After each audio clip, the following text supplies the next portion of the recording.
Eastern on Book TV on C-SPAN 2. A few weeks ago, a Senate Commerce Subcommittee held a hearing on the future of wireless communications. Witnesses included the president of CTIA Wireless Association and other wireless officials who stressed the need for more broadband spectrum as consumer demand continues to increase and the industry expands. This hearing is 2 hours.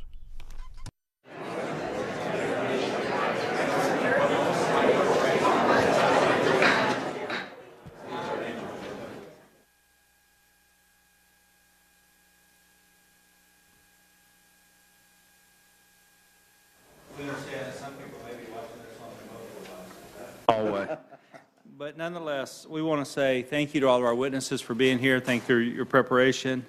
This is the third in our quote-unquote state of hearings in which we're trying to inform members about issues going on in the industry, but also hear from industry about what's going on not just in the industry, but really around the world and what all the trends are. Wireless communication is the focus of today's hearing. We're going to hear from panelists who represent wireless providers and equipment manufacturers, as well as other panelists who analyze and monitor the industry and to advocate on behalf of wireless customers. As we all know, wireless communications are used more and more. If you can say there is such a thing as the traditional cell phone, but from traditional cell phone that many of us have relied on for the last several years, which was primarily voice communications, to now we see an increase in the use of internet through wireless devices, and even things that we are beginning to just take for granted, these wireless devices like garage door openers, TV remotes, Wi-Fi, internet connectivity. The licensed or unlicensed, this is becoming ubiquitous and ever present in today's world. In fact, with a smartphone or tablet, someone in this room could have a video chat with a family member, turn on or off their home entertainment system, and even purchase tickets to tonight's Washington Nationals baseball game. I'm looking forward to hearing from our panelists. There are many new developments and new services that the industry is providing, and we are cognizant of that and very appreciative of that, and appreciative of all the private investment that we see and the many, many services that are being provided. And we obviously are concerned and we understand about the greatly increased need for the use of spectrum. We will all be interested to know the panelists' thoughts on the spectrum crunch and how it can be effectively addressed as both demand and technological innovations increase. So are the administration and the Congress doing enough, and are they doing it in the right way? How can we ensure that spectrum, a public good, is being maximized for consumers and for businesses and ultimately the taxpayers? The panelists before us today will provide their insights to these questions and many others. I'm pleased to be joined today by Senator Wicker, my ranking member on the subcommittee, and also we're going to have many of our subcommittee members come in and out today. There's a busy day on the Senate floor, so Senator Wicker. Thank you very much, Mr. Chairman. I'm glad to join you on this, our third hearing on the state of the industry. Today our focus is on the state of wireless communications in the United States. There's perhaps no platform for broadband delivery as dynamic and rapidly growing as mobile wireless communications. Consumers are turning to mobile technology in droves, making it their primary way of access to the Internet. Last year, global mobile data traffic grew 70%. When it comes to voice services, American consumers are consistently cutting the cord and transitioning from traditional landline service to wireless as their primary means for voice communication. According to a recent CDC study,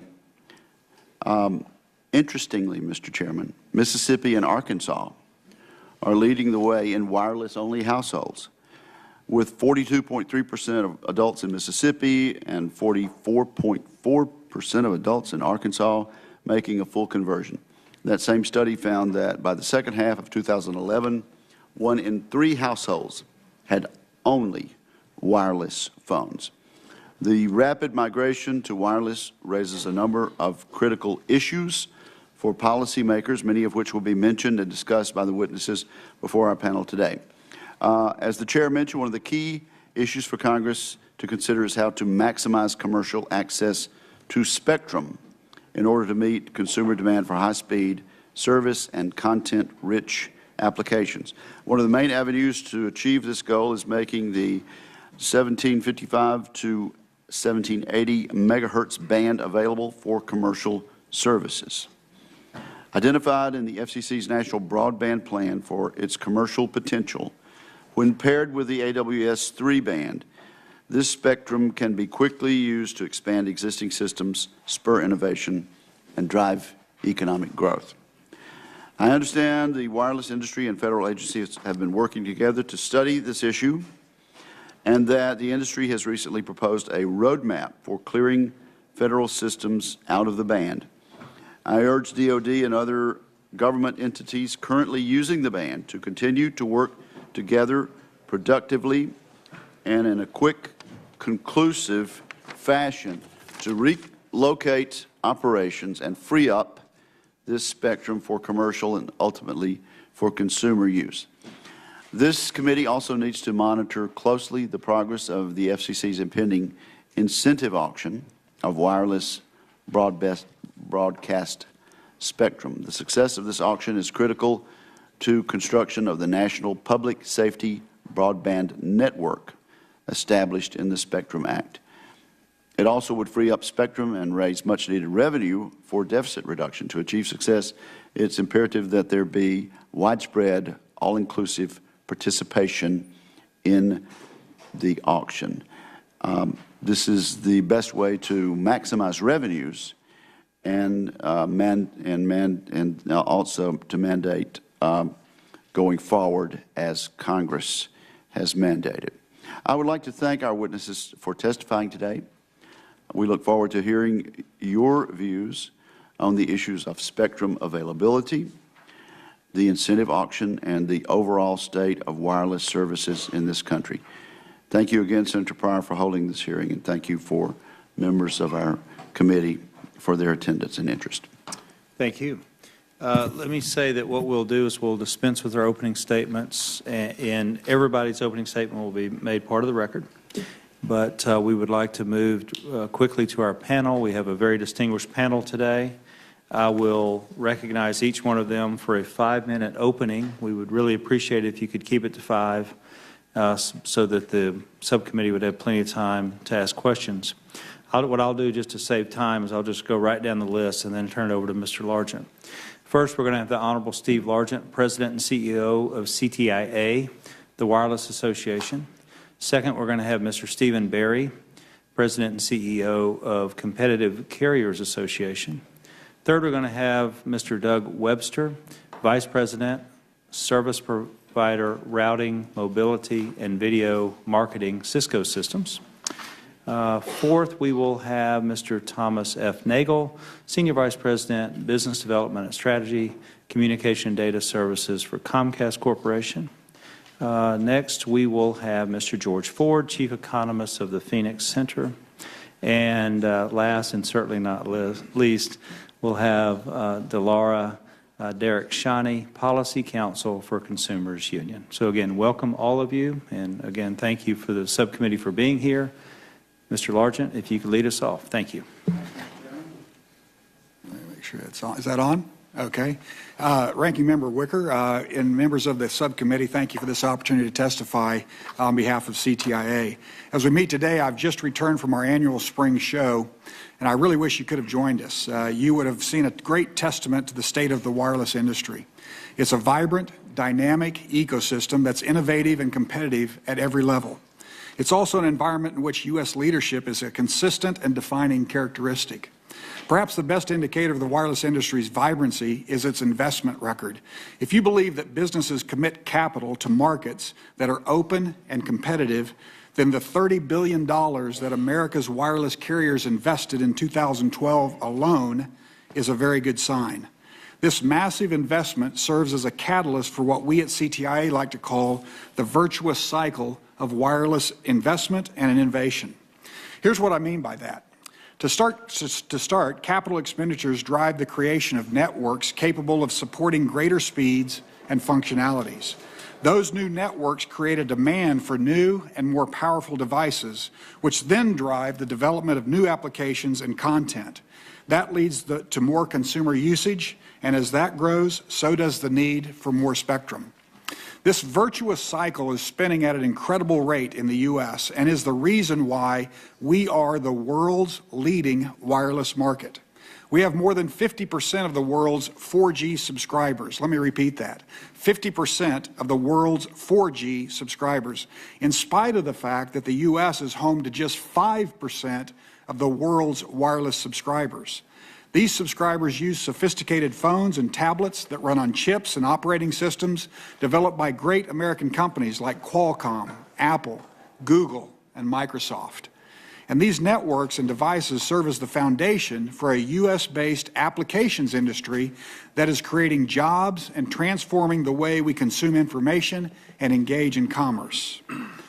Along with changing the way consumers communicate, advanced wireless networks are enabling whole new vertical markets to emerge. Mobile commerce and finance, intelligent transportation, smart grid and mobile health services and applications are all made possible by the existence of robust wireless broadband capabilities. And each of these opportunities helps to transform our economy in positive ways. So as I hope I've demonstrated, there are a lot of great things emanating from the U.S. wireless communications industry. The benefits of those developments are felt throughout our society. However, success is hard to achieve and can be still harder to maintain. As a result, there is a vital role for Congress and other government entities to enact smart policies that help the private sector to continue its hard work and innovation to advance U.S. leadership in this critical industry.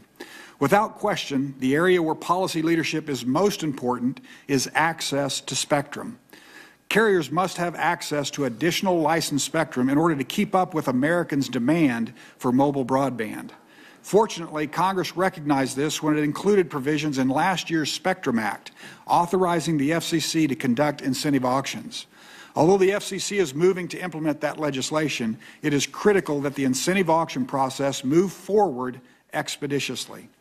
But even if the incentive auction process yields the full 120 megahertz called for in the National Broadband Plan, numerous projections on increased network traffic clearly indicate we're going to need more spectrum to keep up with the demand. In fact, much more. To address that difference, Congress should, as it has in the past, look to repurpose bands held by federal users for commercial use. It has worked well before, and it can work well again. One band that's especially important in enabling wireless companies to meet expanding demand is the 1755 to 1780 megahertz spectrum. While that band is currently used domestically by DoD and other federal agencies, it is used internationally for commercial mobile services. Harmonizing the U.S. allocation with international use will produce significant economies of scale and scope, and importantly, make it possible for consumers to use their wireless devices outside of North America. There is a broad industry support for pairing the 1755 band with the spectrum currently available for licensing at 2155 to 2180. Current law requires 2155 band to be licensed by February 2015, and it's our hope that the 1755 band can be made available so that the two bands can be auctioned together. Pairing these bands will ultimately maximize their value to the industry, consumers, and also to the government, as the auction of the two bands together will deliver significantly more revenue to the Treasury than would an auction of just 2155 band. CTI looks forward to working with you to achieve this important objective. Thank you for your time today. Thank you. Mr. Berry. Thank you, Mr. Chairman. Ranking Member Wicker, members of the subcommittee, thank you for inviting me to testify today about the competition in the wireless industry. I'm here today on behalf of the Competitive Carriers Association, representing over 100 wireless carriers and nearly 200 vendors and suppliers that support that competitive wireless ecosystem. My membership believes and includes innovative competitors of all sizes, from Sprint to Bug Tussle Wireless in Wisconsin, and every member's district and every member state that's here today. I'd like to talk about competition and what is needed to have a competitive wireless industry for years to come. And I may differ a little from my colleague sitting next to me. We are at a crossroads. Policymakers have two choices. One path leads down a dangerous road of continued concentration. The other creates a new framework for competition. Without a competitive framework, increased regulation will be needed to artificially replicate the benefits of competition, and none of us want that. The virtuous cycle that Steve refers to may become the vicious cycle if the small carriers can't get access to spectrum and devices. AT&T and Verizon dominate a wireless industry that's already heavily concentrated, more so than the auto, oil, or banking industries. The two largest wireless carriers control 70% of all revenue in the wireless industry, compared to the two top automakers controlling 35%, oil controlling 25%, the top two largest banks only 20% of the wireless of the industry revenues. Policymakers should focus on a framework to create the next generation competition. At CCA's spring event, I too met with my members and diverse membership at CCA, and one of the main themes of our expo was growth. And with the right framework, our competitive carriers believe we're primed for economic growth, job creation, expansion of mobile broadband throughout the nation, and a competitive framework that supports continued light-touch regulatory regime. There are three things the FCC can do today to help make this happen. First, the FCC should immediately restore interoperability into the lower 700 megahertz band. Interoperability has been fundamental to the wireless industry since its inception and has supported devices and roaming relationships. That all changed after Auction 73, and AT&T was allowed to carve out a unique band plan in the lower 700. Mr. Chairman, in 2008, following the auction, you said, history will show that the way the FCC structured the auction basically helped the two big wireless companies to the detriment of competition in this country. History has proven your concerns to be accurate, Mr. Chairman. Yet history need not repeat itself. The lower 700 megahertz band, unlike Humpty Dumpty, can be put back together again. It requires immediate action from the FCC. And the record is now complete, and the FCC must immediately act to restore interoperability, which will allow competitive carriers to utilize over $2 billion invested in beachfront spectrum. This will allow access to devices, data roaming, expand mobile broadband, especially in rural America, and spark new competition in the industry. Second, but maybe more important in the long run, competitive carriers must have access to spectrum. The FCC must revise its broken, decade-old spectrum screen and apply those new rules to the upcoming Senate auction, using the authority Congress just reaffirmed. Congress got it right, set the right tone. Now it's up to the FCC to implement a competitive auction. Spectrum must be made available in small geographic areas so that the greatest number of carriers can participate, sized for bidding by all carriers. This means that it should be in CMAs, cellular market areas, in blocks of spectrum. This would maximize revenue to the Treasury, and the U.S. taxpayer will thank you. Let me be clear, all carriers, including Verizon and AT&T, should be allowed to participate in the auction. However, limiting how much spectrum any one carrier can obtain in a particular market just makes sense. No one or two carriers should be able to walk away with the entire pie. Some have claimed that DOJ's analysis tries to rig the auction. I don't read it that way, and nor does Attorney General Dick Thornburgh, who served under 5 presidents. He's recently wrote the DOJ and FCC and suggested that that policy is consistent with the competition policy under Republican and Democratic administrations alike. I'd like to have his letter included in the record, if that's okay, Mr. Chairman. Without objection. And speaking about spectrum, incentive auctions should not be the only source of additional spectrum. Carriers need a functioning secondary market, and federal holdings must be reviewed and, where possible, reallocated for commercial use. I totally agree with Mr. Largent that the 1755, 1780, and 2155, 2180 needs to be paired and sold, and we ought to do it today. Finally, access to the networks is critical. As the transition to all IP networks move forward, the bedrock technology-neutral interconnection principles directed by Congress in the 96 Act must be reaffirmed. Mr. Chairman, CCA and our members stand ready to help you and the committee restore competition, spur investment and innovation, create jobs, and expand mobile broadband in rural America. Thank you. Thank you. Mr. Webster. Good afternoon, and thank you for the opportunity to appear before you today. Mr. Chairman and members of the committee, we are in the midst of an absolute avalanche of mobile data. I'm here representing Cisco Systems, the world-leading networking company which has unparalleled insight to network data traffic. Every year, we at Cisco comb through the data looking for emerging trends and share our forecast and predictions through our annual Visual and Networking Index, or VNI. In our latest forecast, Cisco predicts that in 2017, mobile data in the United States will be 687 times greater than it was in 2007.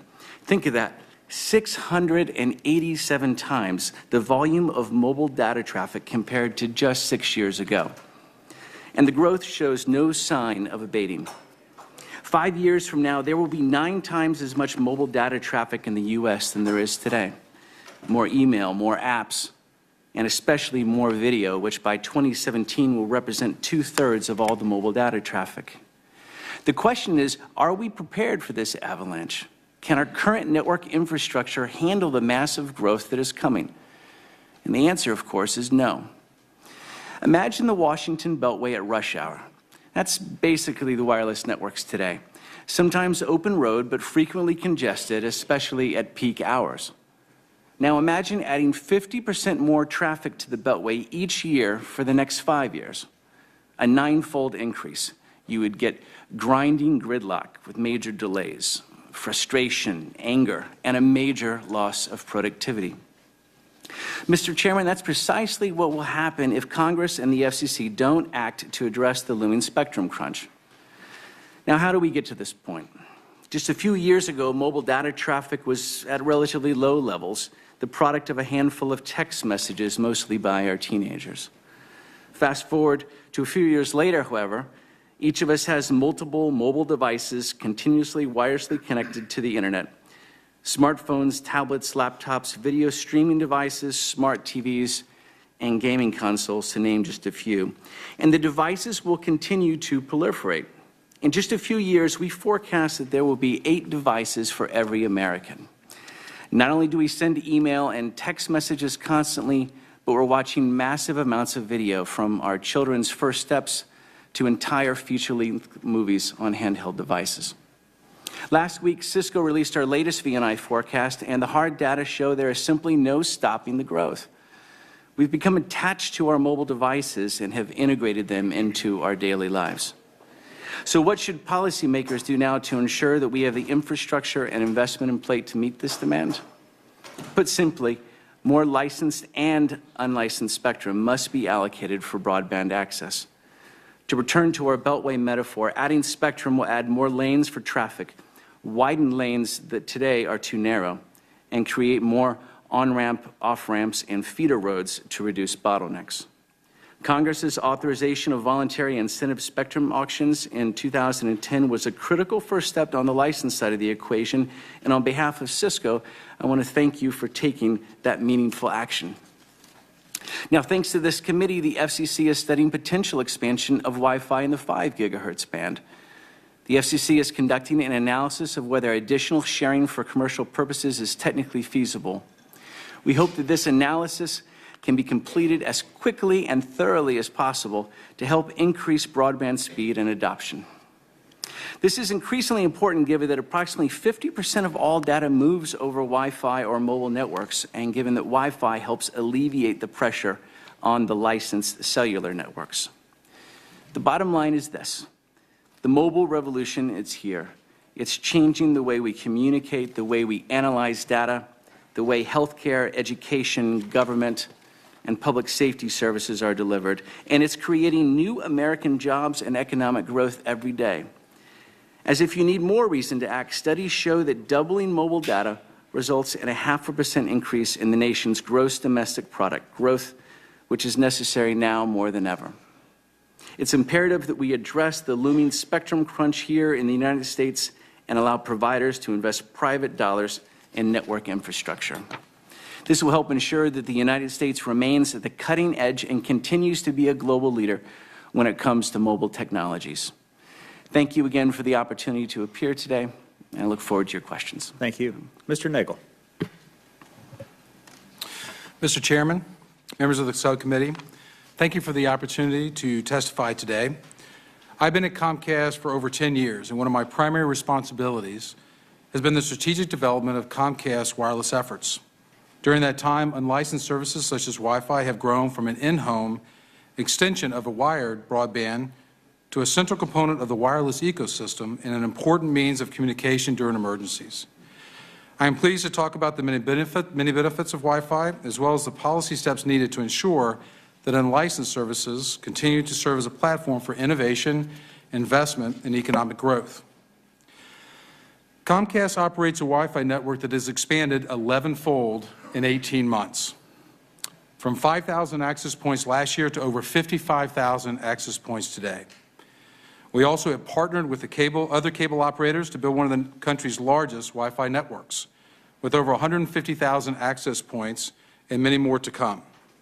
Because of these efforts, our customers can use any Wi-Fi equipped device to enjoy high-speed wireless internet service in many locations throughout the country.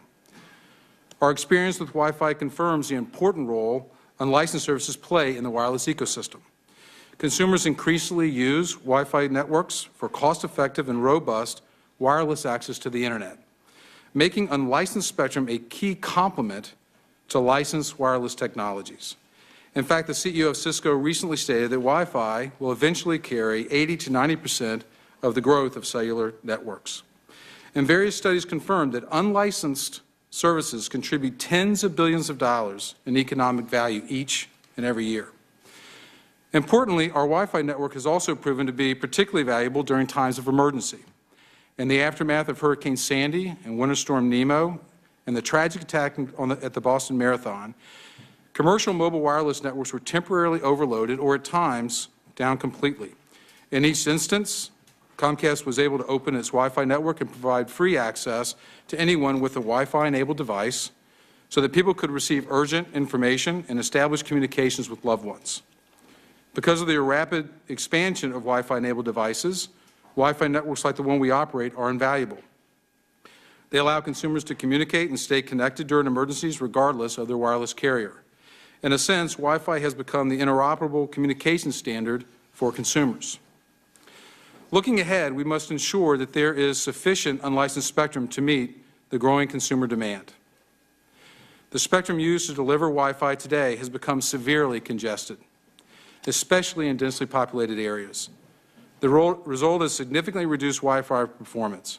If we fail to provide more spectrum for unlicensed services, we risk falling behind other nations that are preparing for next-generation Wi-Fi, often called gigabit Wi-Fi because of its potential to offer dramatically improved speeds. To address these challenges, policymakers should begin by removing unnecessary regulatory barriers that prevent more efficient spectrum sharing in the 5 gigahertz band. The current operating rules undermine the ability to fully utilize the spectrum to deliver robust, unlicensed services and next-generation Wi-Fi. Congress, the administration, and FCC already have taken several concrete steps toward ensuring that unlicensed services continue to thrive. In particular, Comcast commends Congress for passing the landmark Spectrum Act of 2012, which took significant steps towards addressing the challenges facing both licensed and unlicensed services, including provisions that pave the way for identifying new spectrum that unlicensed services can share with existing users.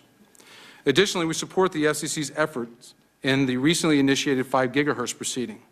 This proceeding will be critical to the development of next-generation Wi-Fi. The 5 gigahertz band presents the best chance for the FCC to advance the administration's spectrum sharing policies. Under the proposals set forth by the FCC, unlicensed services will be able to share the spectrum without causing harmful interference to existing users, maximizing the value of spectrum for all Americans. As Congress considers the state of the wireless ecosystem, it must ensure that this nation has a balanced spectrum policy that promotes both licensed and unlicensed uses of spectrum. Unlicensed services offer enormous economic and social benefits, and Comcast is prepared to continue to invest to help America enjoy those benefits. We are committed to working with Congress, the administration, the FCC, and other stakeholders to reach solutions that will maximize the value of unlicensed services to this nation. Thank you for the opportunity to testify today, and I look forward to answering your questions. Thank you. Mr. Ford. Thank you, Mr. Chairman, for the invitation. The wireless industry has an institutionalized complaint box at the FCC, so there's always a lively debate about various issues going on. I think by far the most important today is the lack of spectrum, a lack of sufficient spectrum to satisfy the demand for data over mobile wireless networks and Wi-Fi networks as well. I've written a lot about the spectrum issue, and I'll summarize my testimony, which covers those issues in more detail. There are three major questions related to spectrum. One is, how much does the industry need? And I think it's suffice to say a lot. At 500 megahertz, which is what the FCC recommended, that's twice what the mobile wireless industry has today. So that's a very significant increase in spectrum. It would be interesting to see if we can get near that number in the next couple of decades. The next question is given the lack of fallow spectrum, where are you going to get it? And I think the answer there is, after some initial low-hanging fruit, you will pry it from its present owner's hands, in some cases from their cold, dead hands, I suspect. There are three ways in which we can get some spectrum. We have secondary markets, in which the industry engages in transactions that doesn't necessarily increase the amount of spectrum for wireless service, but just shifts it around into a more efficient configuration. There are two things the FCC could do to improve the secondary market, at least two, which doesn't function all that well today. One is to increase the flexibility of use of spectrum. I think the NTIA would need to be involved in that as well, and that way we could move spectrum around without constraints or limits on how it can be used within the bounds of reason and technology.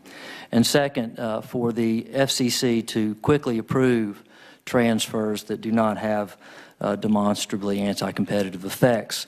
In some cases, these transfers are used to fund pet projects, right or wrong, in the form of voluntary conditions. The other source of spectrum is government. There's been a huge discussion of that lately. Most of the reports I've seen on it are not promising in that regard. I think that Congress will eventually have to be involved in that process. One recent report by some advisors to the President said we will not, or did not recommend ever, again, giving government spectrum to the private sector through auctions. That's a pretty bold statement, I think. The other is the incentive auction, which is underway. It will be interesting to see how that works out. It's a very complicated process with many, many constraints and objectives, but we do have some very smart people working on it, so there is hope. The major question, I think, is who gets it. There's going to be too little, I think, spectrum to satisfy everyone, so there's going to be a fight over who has it, who keeps it, and who gets it.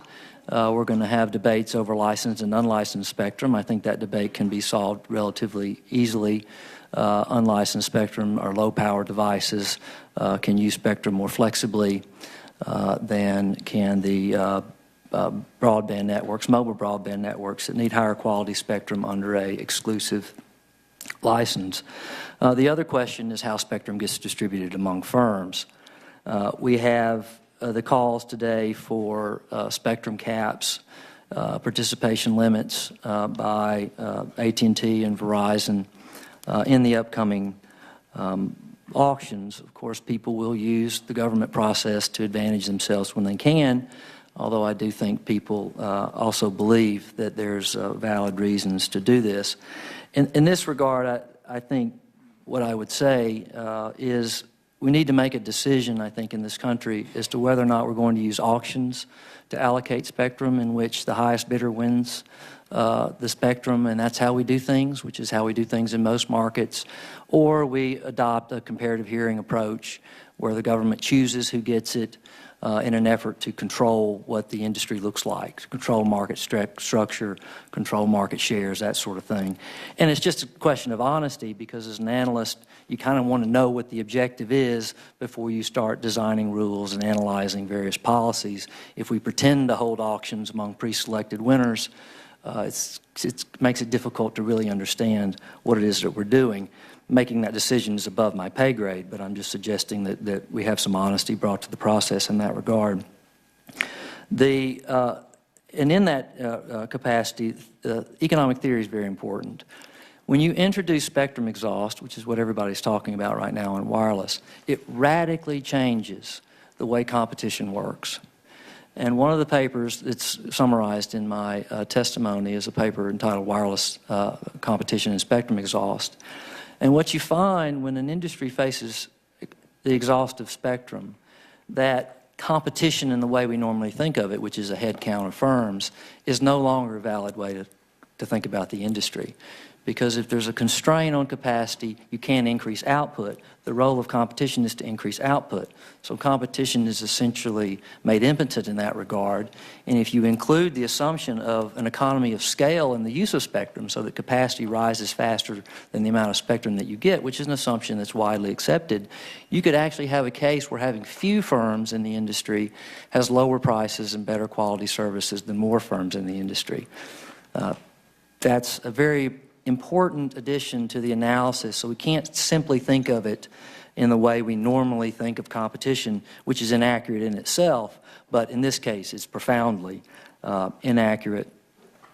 The spectrum caps in the past have largely been intended to increase the number of firms, to expand the base of competitors, to add new people to the game. I don't think that's going to happen.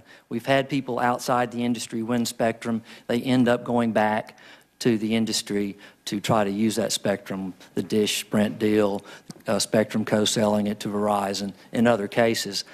Additional entry is probably unlikely under current conditions, so we can't be thinking of having a fifth nationwide provider, for example. We need to be more worried probably about going from 4 to 3 at this point, given the financial condition of some of the wireless carriers.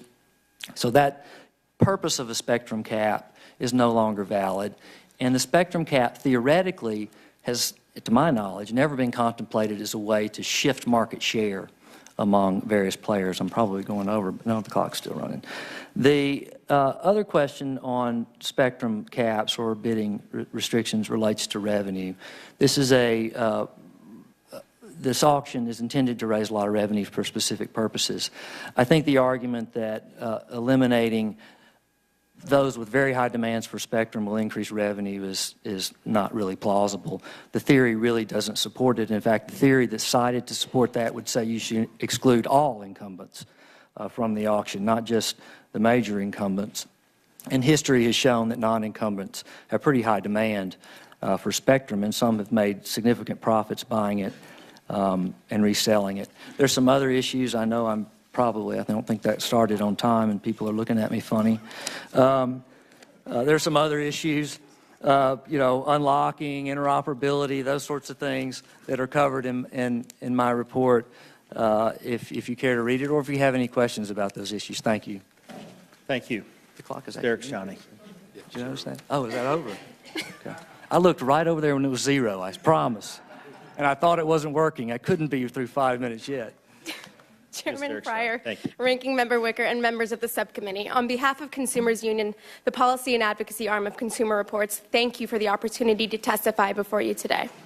Consumer Reports is the world's largest independent, not-for-profit product testing organization with a mission to ensure a fair and just marketplace for consumers. We appreciate being included in a conversation about wireless. Wireless has become an essential part of consumers' lives. A growing portion of the population has chosen to cut the cord and replace their landline phones with wireless voice service, while many others, including those in rural areas, low-income areas, and communities of color, rely on their cell phones as their only means of accessing the internet. In light of the growing importance of wireless, we'd like to highlight a number of practices that unfairly reach into consumers' pocketbooks and limit competition and consumer choice. First, we're concerned about charges on consumers' wireless bills. We were pleased that the industry and FCC came to a voluntary agreement on bill shock, and that carriers now provide free alerts to consumers as they approach their plan limits for data, voice, and texting, and before they incur international roaming charges. The FCC recently announced that all participating carriers are now in compliance with this voluntary agreement. At Consumer Reports, we plan to continue to monitor carrier performance closely to ensure that these alerts work for everyone as intended. Unfortunately, we still have concerns about cramming, or the placement of unauthorized charges on consumers' wireless bills. Cramming costs consumers billions of dollars each year. And as we have explained in Consumer Reports, these charges often go unnoticed because they can be as small as 99 cents or described in a way that makes them sound like legitimate phone-related charges. We were disappointed that last year's FCC landline cramming rules did not extend to wireless. Cramming is just as serious a problem for wireless consumers, and arguably even more so in light of the ease with which it can occur. In the wireless context, all a crammer needs in order to initiate an unauthorized charge is a customer's active cell phone number. We appreciate the committee's continued active pursuit of this concern, including the letters that Chairman Rockefeller recently sent to the 4 major carriers identifying cramming as a growing threat for wireless consumers. Third, we're concerned about the new legal barriers to unlocking cell phones. Last fall, the Library of Congress phased out the long-recognized right of consumers to unlock their mobile phones for use on other carriers' networks. As a result, what was once legally protected is now potentially subject to criminal prosecution. We're pleased that a number of members of this committee have introduced or co-sponsored bills to remedy the issue. In our view, consumers should be able to use the mobile devices that they have purchased as they see fit, and our research indicates that consumers agree. According to a nationwide poll by Consumer Reports in 2011, an overwhelming 96% of respondents felt that consumers should be able to keep their existing headsets when changing carriers. 88% believe that handsets should work on any cellular network that they choose. The FCC began a proceeding last year to promote interoperability among wireless devices, and we support efforts that allow consumers to use the devices that they have purchased on any network of their choice. Fourth, we remain concerned about the structure of traditional wireless contracts and early termination fees, which create artificial barriers to competition and consumer choice. These policies lock consumers into their contracts and deter new carriers from entering the market. When consumers have a hard time switching competitors, carriers are under less pressure to respond to consumer demands. Furthermore, when the cost of expensive devices are built into carrier service contracts, a consumer who may not necessarily want or need a new mobile device is forced to pay for that device over the course of a long-term contract. Indeed, Consumer Reports has found that customers who are able to shop for the best deal on each of these purchases could significantly benefit from lower prices. Just recently, in March 2013, we reported online that consumers who switch from long-term services to no-contract services can save hundreds of dollars on over a 2-year period. Fifth, we'd like to express our continued support for the Universal Service Fund's Lifeline program. We believe that the program plays a key role in expanding the benefits of communication service to those who would otherwise be unable to afford them. We remain concerned about any proposals to exclude wireless from the Lifeline program, and we support the program's expansion to broadband. Any efforts to expand broadband access to Americans should not leave behind the communities that deserve them the most. Consumers have much to gain if more spectrum is made available for commercial wireless services. But freeing up additional spectrum won't be beneficial to consumers unless future spectrum auctions actually promote competition in this market.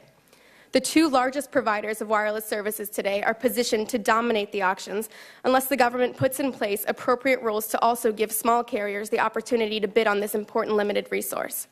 Consumers will also benefit if the government agrees to set aside sufficient spectrum for unlicensed use. These goals need to be at the forefront of any future policy decisions in order to promote competition and consumer welfare. I thank you for the opportunity to testify, and I look forward to your questions. Thank you. Let me, if I may, just start with Mr. Webster. You spent some time in your opening statement talking about Wi-Fi and how important Wi-Fi is. Are you saying that the Wi-Fi space can get too crowded? Well, the Wi-Fi space actually certainly can get too crowded, Senator. That's why additional spectrum is needed in the unlicensed arena just as much as it is in the licensed arena. Now, there are no question technological innovations that can work to minimize some of that crowding, but that's not going to be enough. The growth that we are having on our networks across the board, especially in mobility, which is really very much inherently tied to networking growth in general, it means that we're going to need additional spectrum to complement those innovations. I think, did you mention the 5 gigahertz spectrum? Yes. As a possible That's correct. place to go. And my understanding, though, is maybe the auto industry is trying to use that for the vehicle-to-vehicle communication. Is that right? That's correct. In fact, both the auto industry and the telecommunication industries are key customer bases or sectors of Cisco Systems. And we want to work a win-win situation, first and foremost, based on making sure that the use of this spectrum by automobiles is absolutely safe. But if there is underutilization of spectrum, is there an opportunity to have that spectrum shared by other purposes? That's something that we very much would like to investigate and work with the FCC to see if that is an opportunity, so it can provide that win-win situation to both sectors. Okay. Mr. Nagel, same questions for you, really. Wi-Fi, you mentioned Wi-Fi in your statement. How do we manage this going forward? I mean, it looks like more and more people want to utilize Wi-Fi. It seems to be more and more prevalent, and you talked about the flexibility of these devices, et cetera, but do you think the 5 gigahertz is the way to go? Well, I think, you know, it's when you look at what's going on in Wi-Fi, it's really no different across whether it's unlicensed or unlicensed. The spectrum utilization is significantly increased. And I think even, you know, Mr. Webster had said that between 6 years ago to today, the increase has been over 600%. And I think what happens is the spectrum availability hasn't really increased. And so you're getting more and more usage in the Wi-Fi space. So the spectrum is really the real estate. And if you build more and more houses in that real estate, it just gets crammed. And I think that's where we are. So the importance of the 5 gigahertz is really twofold. I mean, first is that we already are using Wi-Fi in the 5 gigahertz space on the high end. The second part about the 5 gigahertz, so we can easily digest additional spectrum in that band, and that the more that we can put in the band next to our other existing spectrum, we can do wider channels. Wider channels mean faster and faster services. So part of why the 5 gigahertz band is important to us is that it allows us to not just add more customers, but to provide more speed to those same customers. So that's one piece. The other piece is when you think about the 5 gigahertz, there's very, very few sort of greenfield environments where you can utilize spectrum and make as much benefit in the 5 gigahertz you have today. There's about 555 sort of allocated megahertz of spectrum in the 5 gigahertz band, but only 100 is utilized for unlicensed Wi-Fi. So that's less than 20%. And so what's great about the 5 gigahertz is it is available. Wi-Fi can work in a sharing environment. We understand they're incumbents. We have no desire to interfere with those incumbents. Wi-Fi, by its very nature, is a secondary service. So it's built so that it can share. I think what's really important, you mentioned the vehicle-to-vehicle. I think what's really important is there's no question, Mr. Webster's right, that we can solve the sharing problem with how long it will take them to develop vehicle-to-vehicle is measured in really decades, not years. And I think we need to solve some of these problems now. So I think bringing us together, I think this committee could help and the FCC could help, but to sort of bring us together to start solving engineer to engineer some of these basic problems so we can make sharing work. Mr. Berry, let me ask you something that you said sort of midway through your testimony there. You were talking about spectrum, and you were talking about cellular market areas, which are smaller geographical areas. But I believe what you said is you think if they went to the cellular market area approach, that actually it might generate more revenue at auction. Could you tell the subcommittee what you mean by that? Yes, Mr. Chairman, thank you. The cellular market areas are smaller slices of spectrum.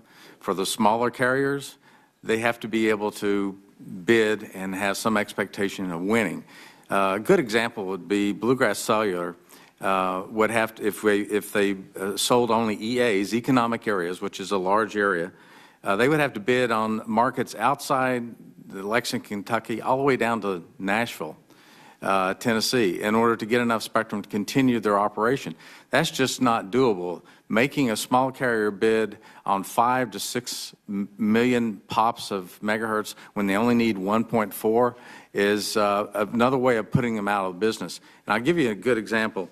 In the 700 megahertz block that we're talking about, the C block, which was a REAG, which was large nationwide licenses, there was only 12 of those, it brought 76 cents per meg per pop. The A block, which was paired through EAs, the economic areas, it brought $1.16.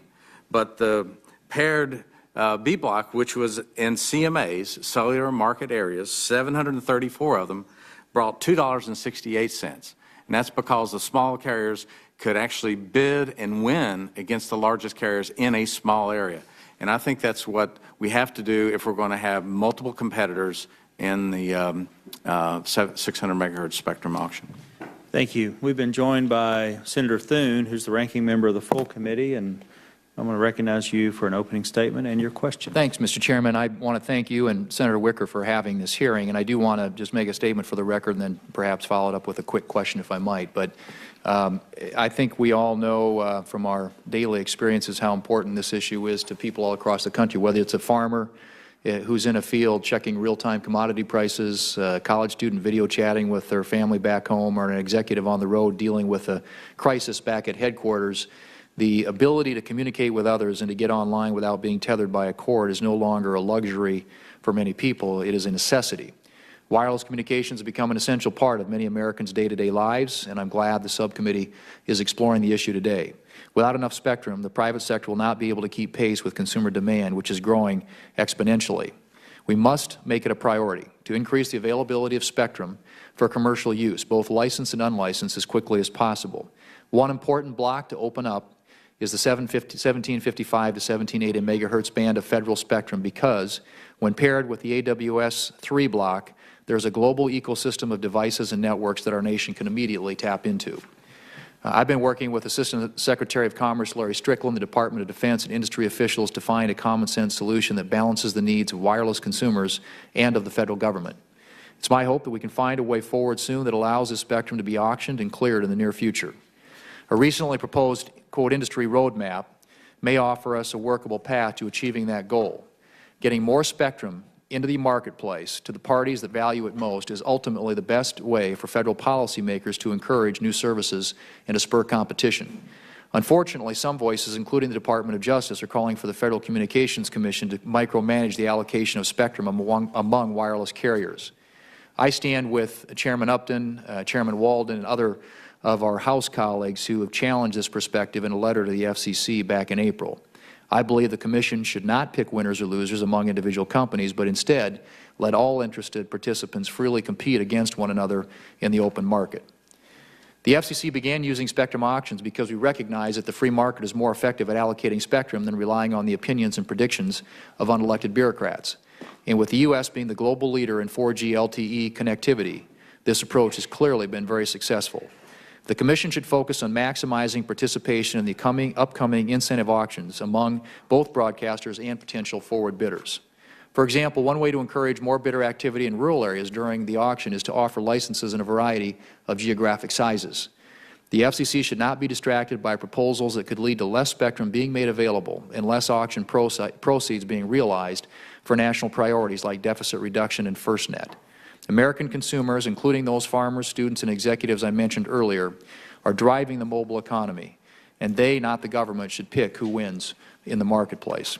And if I might follow that up with a question, I would direct this to Dr. Ford. As I mentioned, my ultimate concern is for the welfare of the wireless consumers, a concern that I think a lot of my fellow members of the committee share. You state very clearly in your opening testimony, and I want to quote, if incumbent firms are precluded from obtaining more spectrum, particularly successful firms serving large customer bases, then their quality of service will suffer and consumers will suffer, end quote. Could you elaborate on how manipulating spectrum auction participation may have unintended consequences? Sure. Well, there are many ways, but what I was speaking of there is spectrum allows firms to provide service more cheaply or more effectively, better quality, or whatever it may be. And if you limit firms that are demonstrably more efficient than others, if you deny them access to that resource and keep them from having a lower marginal cost, say, of providing service, then the consumer doesn't realize that benefit. If giving 10 megahertz of spectrum allows a large firm to reduce its marginal cost by $2 or a small firm by $1, you'd obviously want to give it to the large firm who could have the larger marginal cost reduction and pass that on to a significantly larger customer base. So it's always the case in these theoretical models of spectrum caps and spectrum allocation that you have to think about the efficiency of who is winning the auction, who gets the spectrum, and usually the most efficient firms will win the auction because of that reason. Okay. Mr. Chairman, I thank you. I want to thank the panel for their great testimony today and allow my colleagues on this side to ask questions. Thank you. Thank you. Senator Klobuchar. Thank you very much, Mr. Chairman. I thought this would be a good occasion to announce that one of our members has been inducted into the Wireless Hall of Fame this fall. That would be Senator Warner. Just thought we should announce that for his fine work in the business area. I'm sure he really appreciates that I brought that up. Now, anyway, I had some questions. As you all know, I've been very involved in the unlocking issue and some of the cell phone Bill of Rights for many, many years here. And despite you sitting at kind of the kids' table at the end, Ms. Derek Shockey, I was really appreciative of the points that you made on behalf of consumers everywhere. And could you talk about how this locking of the cell phone and service, you consider it a detriment to competition, how it can hurt consumers? I just see this as a great possibility. And of course, I'm on the bill to fix the Library of Congress decision, but I see that more as a Band-Aid. And Senator Lee and Senator Blumenthal and I have a bill called the Wireless Consumer Choice Act, which goes a step farther to ask the FCC to take action to ensure that consumers can unlock their oftentimes very expensive phones when they switch carriers. Could you talk about that from a consumer standpoint? Absolutely. We really appreciate all the efforts of the members of this committee, and we support the Commerce Committee's approach to fix the solution through the FCC. As I mentioned before, I mean, some of these devices are extremely expensive, so we feel that if a consumer is to pay for this extremely expensive device, they should be able to use it in a way that they wish. And that's really what it comes down to, giving consumers more choice. Oftentimes I believe that the wireless industry touts the diverse number of devices and choices available to the consumer, but that doesn't really matter if a consumer isn't able to make a meaningful choice and is not able to do that on the carrier that they wish. And that's where we come from. And Mr. Largent, I know that the CTIA argued in favor of the decision by the Library of Congress, even though many of your members actually do voluntarily unlock their phones for consumers. Can you explain this stance? Well, I was just going to say that there are over 600 devices that are for sale to consumers today. Many of those are sold with not by carriers. So a person can go buy an unlocked phone today at Best Buy and put that on a carrier of choice. So that ability we support. And even the idea that a consumer can unlock their phone that they've gotten from an AT&T or Verizon or whoever, we support that as well. But the reason there's an ETF is because those phones are typically sold for $99, $199, and they're $700 phones. So there has to be an opportunity for the carrier to recoup the cost that they have of the phone. And then once that cost is recovered, then they will freely allow their consumers to unlock their phone.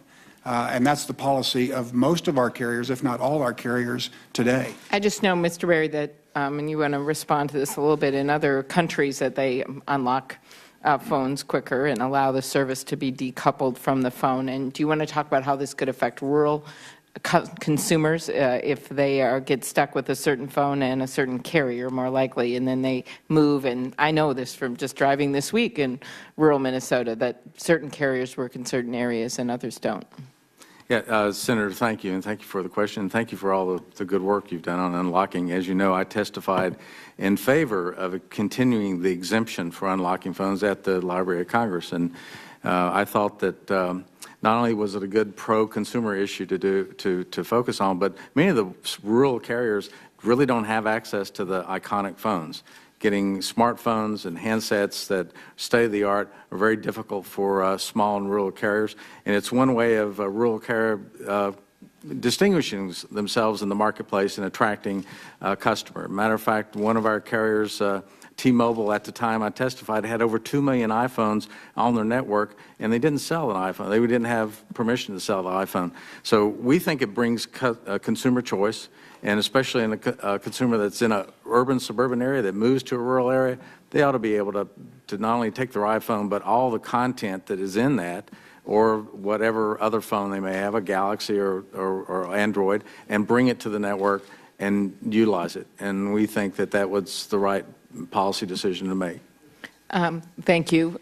Ms. Derek-Shawnee, I'll just end with you with just if you want to respond to any of that. I appreciate your work on cramming and bill shock, and also the important issue you raised in your testimony on wireless service transparency. Senator Blumenthal and I are working on a bill which we introduced last Congress that would require wireless carriers to give consumers more complete and accurate information. You want to comment either in response to the comments that were made here and then also a little bit on transparency? Sure. With regard to transparency, we really feel that it is the duty of carriers to provide consumers with the tools that they need to make meaningful choices. All too often, this does not happen, and consumers have told us this as well. Yeah. Do you want to respond at all to the comments about the expense of the devices and the importance of unlocking? Well, as I mentioned, again, the Honorable Mr. Largent said that. But has he been inducted into the Wireless Hall of Fame? I don't think. You know. I just that like wasn't to pointed point out that to out. me He's earlier. a congressman. Okay, all right. Yes, okay. I can assure you he's been inducted into a Hall of Fame, and we all appreciate that. I would assume he has. I would. All right, if you could, please. Now I've lost my train of thought. So again, I will just reiterate that time and time again, I feel that the wireless industry does tout the fact that there are, as you mentioned, 600 different devices out there. But what difference does that make if consumers don't have a meaningful choice among those devices? So that's where I'll leave it. Okay, thank you. Sure. Thank you. Our next three senators will be Senator Heller, Senator Warner, and Senator Fisher.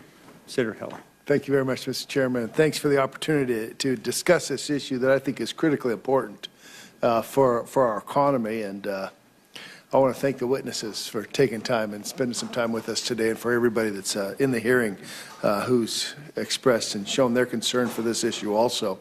I was appreciative of your testimony, Mr. Webster, as you went through some of the statistics and the growth that we're going to see in these areas, especially in data traffic and also the mobile devices that we're going to see by 2017, which, of course, underscores the need and the understanding that we need more spectrum, and that it'll all go in the hands of these wireless providers. We all know here the FCC is working on a complex spectrum auction right now, and we're hopeful that we can incentivize enough broadcasters to voluntarily sell their spectrum so the government can then auction it for wireless services to the highest bidder. Hopefully that revenue will be enough to cover and accomplish several goals. One is, of course, is enough to purchase the spectrum from the broadcasters themselves to fund FirstNet, and third, hopefully, enough to provide money to reduce the deficit. I mean, those are pretty aggressive goals, and obviously maximizing the revenue in a auction like this is key.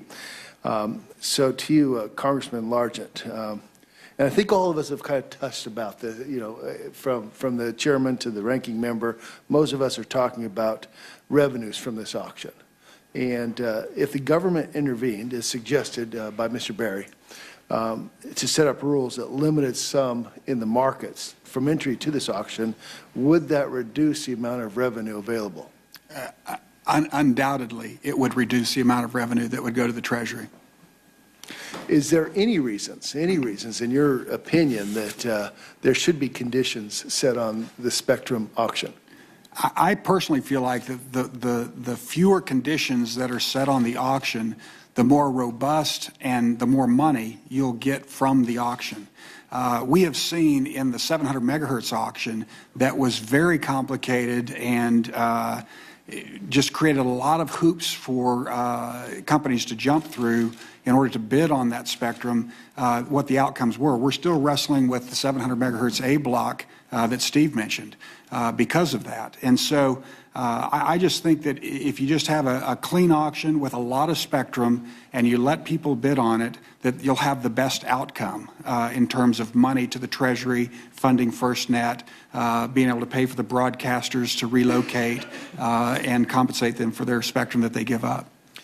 I'm kind of trying to keep an eye on this reverse auction portion of this. And if we don't provide the right incentives for broadcasters to sell, their spectrum, we're jeopardizing the whole goal of paying Absolutely. for FirstNet and for bringing more meaningful spectrum to the market. In your opinion, is the FCC getting the reverse auction right? I think that's yet to be seen. I'm hopeful. I'm optimistic. I've talked to people at the FCC, you know, there's been a lot of changes at the FCC over the last month or two. So that's a question yet to be answered. But I am optimistic. I am hopeful. They understand the concerns that we have, and I think they're trying to address them. At the end of the day, I can't give you an affirmative answer, but I'm hopeful. Mr. Barry, I'll give you a chance to respond. To myself and my constituents, I think it's important that we enjoy a robust, competitive wireless market. I believe that leads to innovation. I also think it lowers the price point for some of these expensive devices. And in your testimony, you argue for a robust spectrum screen that limits the amount of spectrum a company could own, and for rules that ensure competitive carriers that you represent that would be able to bid on this spectrum. Can you give me some idea of what those rules would look like?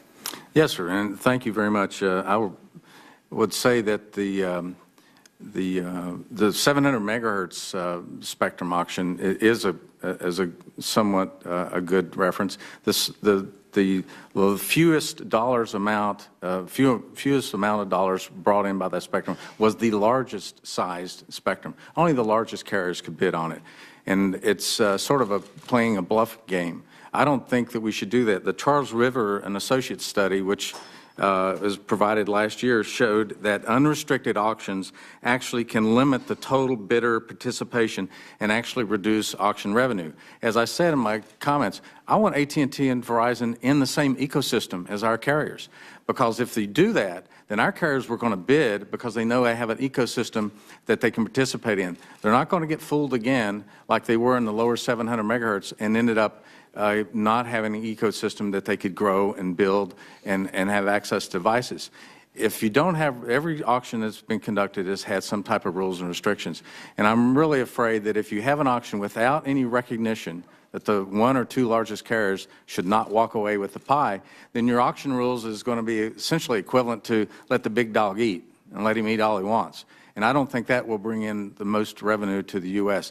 The 700 auction showed CMAs brought in almost twice the amount of revenue per pop per meg as did the large aggregated REAG areas. And I think we're going to see that again, and I think the FCC should have a device to bring certainty to the marketplace. That's what all these carriers want, certainty.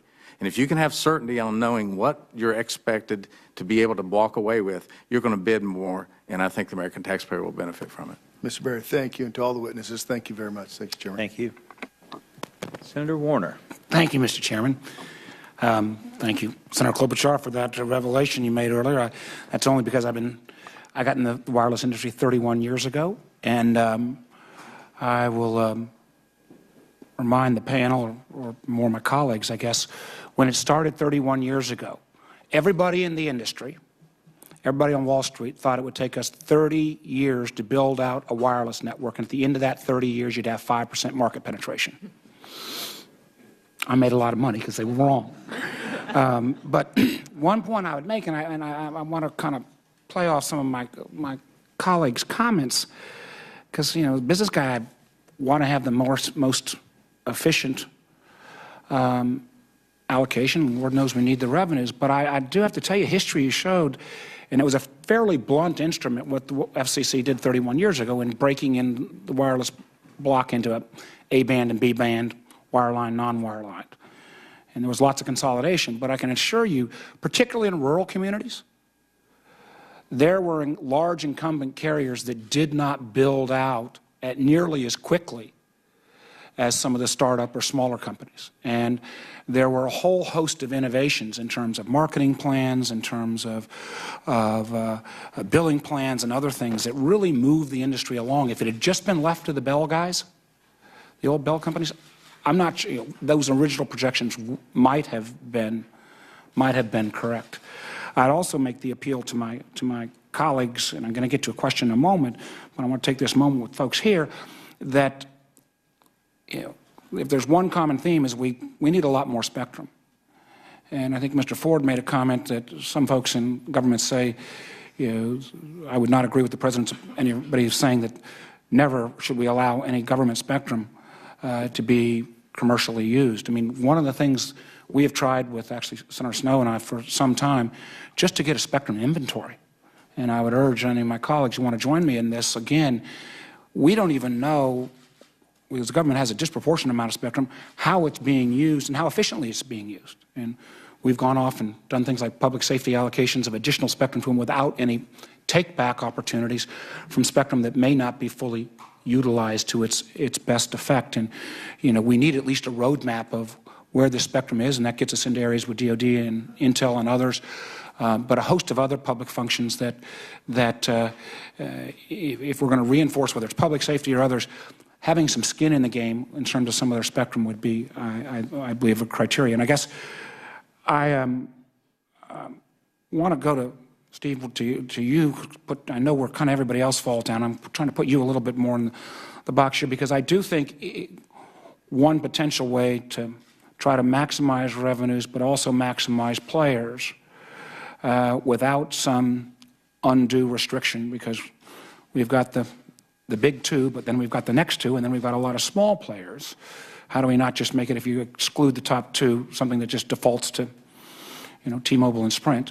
But has CTIA taken a position on the EAs versus the CMAs? The one thing about the CMA, as Mr. Berry's made comment, is that smaller carriers who are targeted in a market that might be able to provide better customer service, better quality service, and quicker delivery of that service than an incumbent that might otherwise warehouse the spectrum, might be a way to to kind of get at this. And then I'd be interested to hear Mr. Ford and Mr. Takashani's comments on this in terms of. Well, I would say, Senator, that first of all, congratulations on your award. Second of all, not as cool as yours, and I don't get it until the fall. But second of all, I think that what you're talking about is, number one, we don't get involved in the size of the licenses, because we have a lot of Mr. Berry's members as our members. We have the big carriers as members, so we don't get involved in that debate. But I would tell you that the more spectrum that you bring to the market, the fewer debates like we're having today will exist, because everybody's going to get a chance to supplement their spectrum holdings. And that's what we have always pushed, is get as much spectrum as possible to the market as soon as you can. And then a lot of these debates that we have between Steve and myself, or our carriers have among one another, those go away. And should there be any distinction between that spectrum below 1 gigahertz and that spectrum above? Yes, and I think I would draw the line at 3 gigahertz and below. That's the spectrum we're particularly targeting for auction for wireless carriers. Now, we support the other folks that want to have Wi-Fi and other services. We support that, but in particular, the spectrum that's below 3 gigahertz, that's what we're really looking at for wireless purposes. My time's run out. I won't ask the others. I'd only make one other comment to my colleagues. I know this debate about unlocking phones is important, but if you don't have interoperability, it doesn't matter if you unlock, because if that phone can't be used across systems. And one of the things that I hope we can get more growing consensus on is not lose track of the fact that we would not have a wireless system in America but for the requirement the FCC made 35 years ago now on interoperability. Mr. Chairman. Thank you. Senator Fisher. Thank you, Mr. Chairman. We seem to be having a focus here in our conversation on how the government's going to get the most revenue out of this spectrum auction. And I guess I would open this up to Mr. Webster and Dr. Ford, and I'm interested in your opinion as well. But first, I'd like to inject this into the conversation. Do you think that wireless service is a right of every citizen of this country? If you do you believe that smaller companies that service people in areas that have difficulty in receiving service or receiving timely upgrades, Should the government somehow recognize that right if it exists, and how should it be addressed? So I would ask Mr. Webster first and then Dr. Ford. Senator, at Cisco, we believe broadband is a great enabler for societies, for education, for business, for productivity of the economy, for telemedicine, for public safety, for a simply better quality of life, and all that can be done that can help foster even greater broadband penetration, higher quality broadband, and faster broadband is something that should very much be pursued. Well, I think if you want to maximize the auction revenue, you need to sell one license. Monopolies will pay the most. So that's really not what we're trying to do, I don't think. We use that. I think Senator Warner mentioned maximize revenues and maximize the number of people that get it. It is this playoff between the two. As far as the rural markets, I think it's interesting to think about that problem, and I don't know if I have a specific answer for you, but I have been thinking about that as this interoperability issue and roaming issue comes up.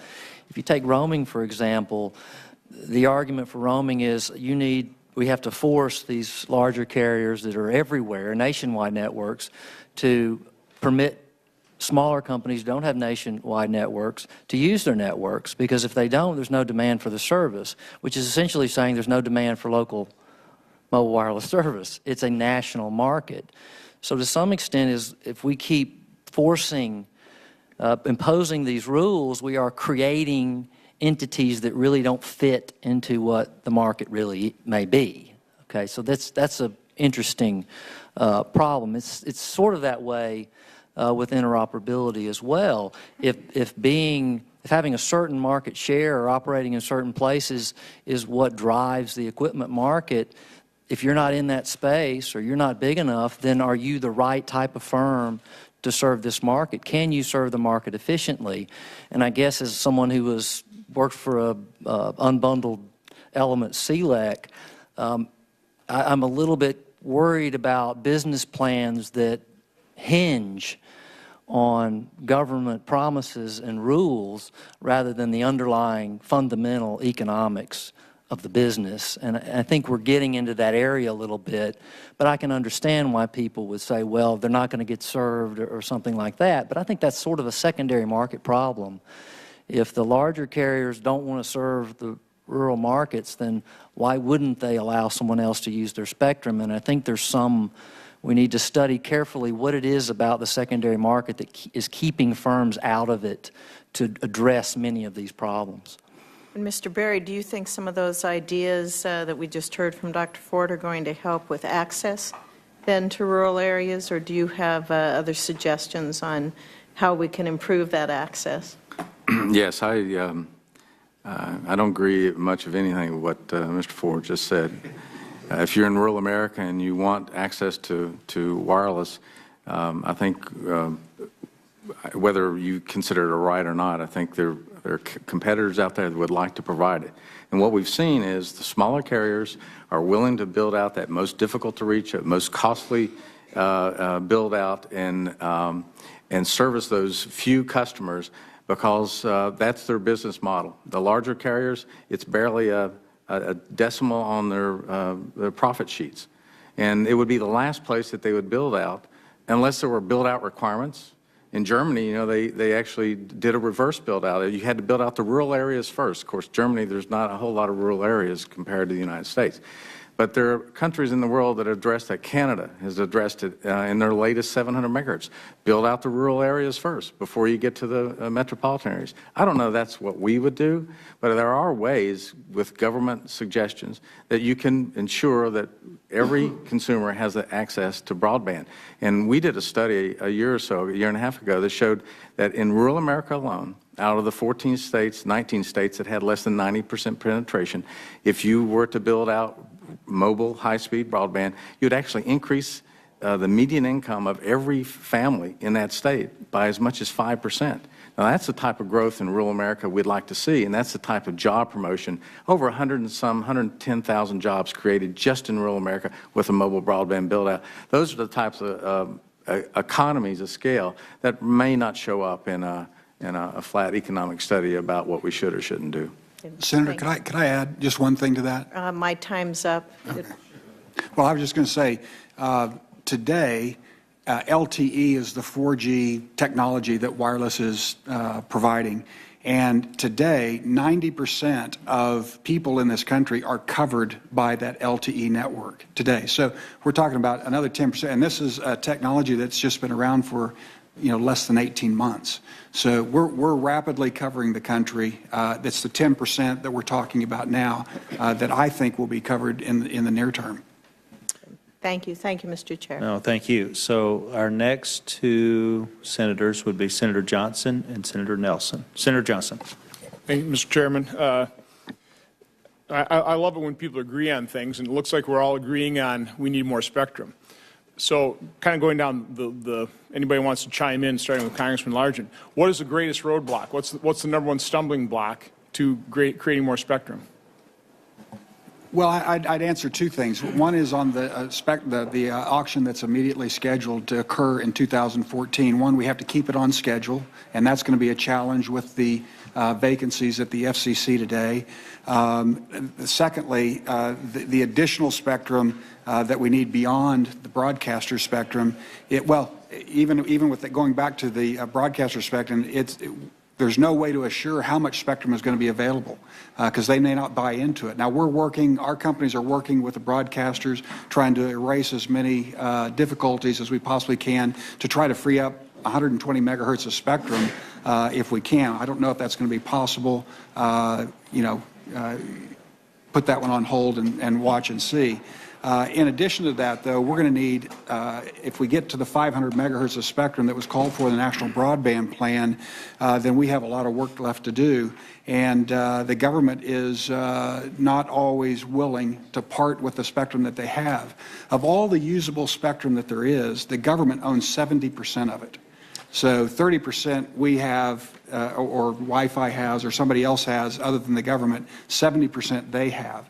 So we have to find a mechanism to coerce the government to give up some of their spectrum, and that's hard to do because they're sitting on spectrum that they were given, and there's no reason that they have to give it up because they don't get the auction proceeds now. We think they should, but they don't get the auction proceeds, so why voluntarily give up spectrum that you have? So that's going to be an issue for us going forward. So the short answer is government.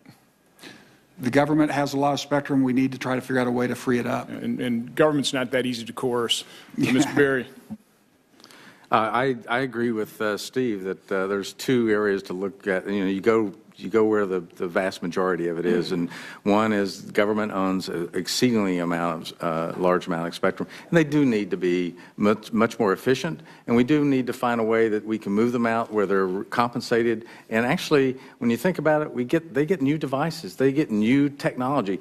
LTE networks are 5 times more efficient than the 3G networks that are out there now. If government thought that way, they might say, well, maybe I could get 5 times more efficiency out of the spectrum, less spectrum. And the other is the broadcasters. 120 megahertz would be nice. I mean, you've got to ask yourselves, the broadcasters, for all the good they have done, 90% of the American people listen to their broadcasts over some other wireline capability, either a dish, a satellite, or a cable. And 10% to 8% of the American people listen to it over the air. What is the economic justification for those two imbalances when $166 billion is estimated of new growth in the economy if we added 500 megahertz of spectrum? I think we know where we have to go get it. Okay. It's a tough decision. Mr. Webster? Senator, in addition to the comments from the previous two witnesses, I think there is a burden or a hurdle would be a lack of urgency. This is not necessarily a problem that is just going to be coming in the future. It is starting to get to be an immediate issue now and is going to require action to get as much spectrum as quickly as possible out into the marketplace. The second issue, especially in terms of the voluntary incentive auction, is going to be the education needs to be driven by the FCC to the broadcasters themselves, especially in the major metropolitan areas where they have the biggest need for the spectrum. We can't necessarily expect a broadcaster to understand all the nuances of the telecommunication world, and that's a big area that the FCC could strongly contribute in to help make that auction a success. Okay, Mr. Nagel. I think one of the things is sort of the concept of incumbency in some of these spectrum bands. If you look at the 5 gigahertz band, which is probably the most promising from the standpoint of making large channels to drive really, really fast Wi-Fi, it's the idea that sort of I own it. And I think that what we need to do is sort of have a new view, which is spectrum sharing. There's people in almost all spectrum now. And so we have to really develop this concept of how do we share amongst ourselves, develop the rules so that things like Wi-Fi, which is a secondary service, work with sort of licensed and other incumbents. Mr. Ford. Entitlement to what you have licensed, which is what everybody said. I've been thinking about the government issue a lot lately, and I think the problem is we have a command and control management of spectrum in this country, and we need to inject the market, not in fiddling with the incentives of the government, but inject the market into the management of spectrum itself. Because these problems, when you can start moving money around, people get interested in talking to you. But now you got to deal with the FCC and the NTIA and maybe Congress and try to get all these things done. And it's just, and mainly so, I mean, I don't know if the broadcasters are taking money from the government in the spectrum auction or the government is taking money from the broadcasters in the spectrum auction. But if you can get the market involved in the management of spectrum, then I think it'll move a lot quicker than it is. This is Derek Shaney. I know I'm over time, but I hate to not give you the opportunity. Very quickly. Great, Yeah. thank you. So we would say beyond the problem of just freeing up spectrum and getting it to market, it also must be built upon quickly. Consumers won't be able to benefit from this additional spectrum unless it's built out upon. And for that reason, I would say that we probably disagree with Dr. Ford's analysis that consumers will benefit from spectrum going to the largest carriers. Economic theory, as useful as it may be, doesn't necessarily serve as a proper metric for consumer welfare. Thank you. Mr. Chairman, I think just to summarize, it's going to require urgency from the federal government, and I certainly appreciate your holding this hearing because we've got to create that sense of urgency, that type of leadership. Thank you. Thank you. Senator Nelson. Well, what happens if we don't release a lot of spectrum? So, Mr. Largent, what I'd like to ask is, to what degree can you make equipment and systems more effective if that were the scenario to play out? Yeah.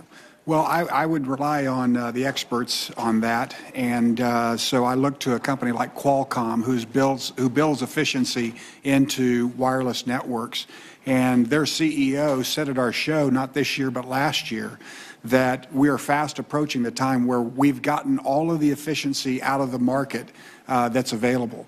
That they don't have any new tricks up their sleeve to develop more efficient systems to take advantage of the spectrum that we have today, that we're going to have more spectrum is the bottom line. And what are the results if we don't get more spectrum? I can tell you that what you will see happen, my guess, I've never been told this, but my guess is you'll see higher prices. Because when that's how a carrier or a manufacturer deals with inefficiency in the marketplace and a lack of new materials or new spectrum is by raising the prices. So that's the only way that you can monitor or control the usage that's on your system that you have today. And that's not the world that we want to see. The way Congress is operating is not the world that I want to see either. And yet we find that it often doesn't work. Anybody else want to comment on that? Higher prices and lower quality. That's what will happen. And you'll find innovative new business plans. Comcast building out its Wi-Fi network. People will start using that kind of model, but it won't be really what people want. It'll be an imitation of what people want. Mr. Webster. Yes, just to use my Beltway analogy, Senator, from the opening comments, if there's 9 times more traffic on the Beltway in 5 years, there's going to be a great loss of productivity a great loss of quality of life. It would affect the economy and actually make for a thoroughly unpleasant experience for us all. I think the way to solve this, no question, is going to get more licensed spectrum available, more unlicensed spectrum. There is a requirement on technology innovation to continue to improve the efficiencies, as we've seen with the difference between 3G and 4G. And there also is going to be a need to have network management that is appropriate to actually direct the proper supply to the demand when it's actually going to be necessary to optimize the experience for all. It's a combination of all four of those. It's not an either or, but a both and scenario. So Cisco can do all of it to make it a lot more efficient. Senator, I wish I could tell you that were the case, but we definitely can advance on the technology innovation, and we can be ardent advocates to help promote national broadband for the betterment of this country and all others around the world. Thank you, Senator Nelson. Ms. Berry, did you have a comment on that last comment? Oh, I was just going to say, thank you. I was just going to say that we are going to have to get better on the technological side. I'd say 90% of our capacity has been through technological innovation, not increasing spectrum. And over the last 20 years, we are getting to that point that there has to be significant breakthroughs, and whether it's software-defined antennas and frequency skipping radios, we're always looking, but they're 5 or 10 years away, and we're on an immediate head-on collision.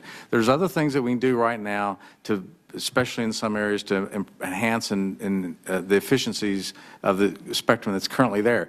I know that last year Senator Klobuchar and Senator Snowe introduced a legislation that would actually put some real flexibility in utilizing unused spectrum in those rural and regional markets. And hopefully we'll start looking at innovative ways to do that. It won't stave off the draconian impact, but it will allow us to survive a few more years. Thank you. Mr. Webster, let me ask you a quick question. And I see that we're being joined by another colleague here, but let me ask you a quick question about spectrum. We've all talked about how we need more spectrum, but is it fair to say that not every area of the country needs more spectrum, that for a lot of areas of the country it's just really an infrastructure limitation more than truly a spectrum limitation, although there are clearly some urban areas and congested kind of metropolitan areas that definitely need more spectrum. Is that fair to say? In our experience, every major operator in the developed world is in need of spectrum one way or another. Certain developing nations don't necessarily feel the pinch, but very much in the United States, there are going to be requirements of both licensed and unlicensed. We are seeing, to your point, Senator, definite need in the very dense metropolitan areas right now where there's just a very high concentration of people and devices looking to take advantage of the benefits of that. That's why any and all spectrum that can be made available for use would be helpful. And let me just follow up on that if I could. And that is, are there ways that we could offload the need for spectrum with some of our wireless devices? For example, I'll give you a couple, where a wireless device could pick up just over-the-air broadcast television and radio. Does that move the needle much in terms of the need for spectrum? Sure. In terms of the overall demand of offload, you very much are accurate in that there is going to be a need to offload from the more tightly constrained licensed radio spectrum or cellular radio off to the unlicensed radio spectrum, largely through Wi-Fi. And the key is going to have to be those two technologies working together as seamlessly as possible to have a very smooth mobile experience. In terms of broadcasting over the air, that is one option to consider. However, the vast majority of demand now is on demand, where broadcasting to many doesn't necessarily work. Yeah, I understand. Senator Rubio. Thank you. I guess my first question, either Dr. Ford or Mr. Largent could help answer this, is about the secondary markets. And, considering the growing spectrum demand that we have and the amount of time it takes to get spectrum from auction or clearing it to the marketplace, secondary market transactions become that much more important and necessary in order for carriers to acquire spectrum. So should FCC approval of these transactions be streamlined, particularly for smaller transactions? Do you have any thoughts on how we should do that? anyone could answer, I guess. Well, I recently wrote a paper on that, at least certain aspects of it. I think certainly if you've got a capacity problem, a spectrum problem, and somebody has some that they don't need and somebody does, you make the transfer. But always these transfers get bound up in the politics of the deal, and people see opportunities to, impose voluntary conditions and things of that nature. I think a lot of the smaller deals do go through. It's when you start getting, as we've been talking about here today, when you start getting AT&T and Verizon involved, then you run into problems where people are saying there's too much spectrum concentration.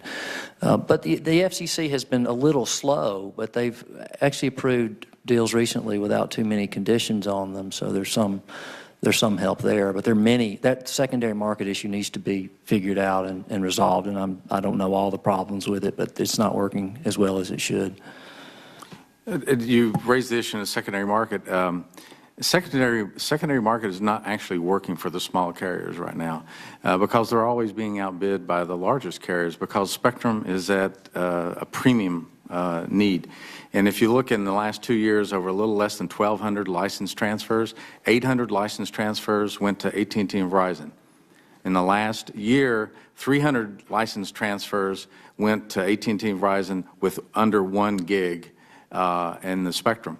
What we haven't talked about here today is the efficiency of the spectrum itself and how much more efficient certain sizes, certain spectrum and propagation values are over a higher gigahertz spectrum. So the secondary market hasn't worked. I'd like to see ways to enhance it, and I think Senator Klobuchar's bill of last year would help open up some of those secondary markets for the smaller carriers. It's something I think we should still be exploring. My second question, and again, anyone can help answer this out. I think I know the answer, but I want to make sure is that I know the industry is really focused on the 25 megahertz from 1755 to 1780, but do we have a cost estimate for clearing federal users from that 25 megahertz? Is anybody? And if we don't, I guess the question is why not? And doesn't that really hurt the chances of clearing it? The industry's actually done a study on that, and they've used government figures to come up with this result, but the result was it was going to cost about $4.6 billion to move the federal users. I should note that Steve's exactly correct, but if you pair that with the 2155 and 2180, the entire value of those two pairings, and you have to sell 2155 to 2180 by 2015, according to the direction of Congress, the value of those two paired spectrum would be $12 billion. So there's an opportunity here for us to act and act now, and I totally agree with Steve on that. Okay, and my last question, and really was based off the testimony of Mr. Webster that talked, I guess the testimony you stated, this is a quote, that mobility has the potential to generate hundreds of thousands of more jobs if the federal government acts promptly to ensure that additional spectrum is made available to fuel future mobile broadband growth, end quote. So I guess my question is, what happens if we don't? What happens if we don't act promptly in that regard? What are the implications for our economy if the FCC and the NTIA don't work together to make more spectrum available? Senator, I believe the implications are that we're going to stall a very growing, thriving sector of our economy. We're going to be minimizing productivity gains of all different users and impeding communications in our economy. And frankly, it will start to put us behind on the global landscape. If we can't have strong mobile broadband, there are going to be a number of sectors that will very well may choose to reside elsewhere. They will go someplace where they can actually get the bandwidth they need to operate their global businesses. Thank you. Senator Blumenthal. Thank you, Mr. Chairman. Thank you all for being here today, and I have a couple of questions. I hope I won't cover ground that has been covered already from what I've followed.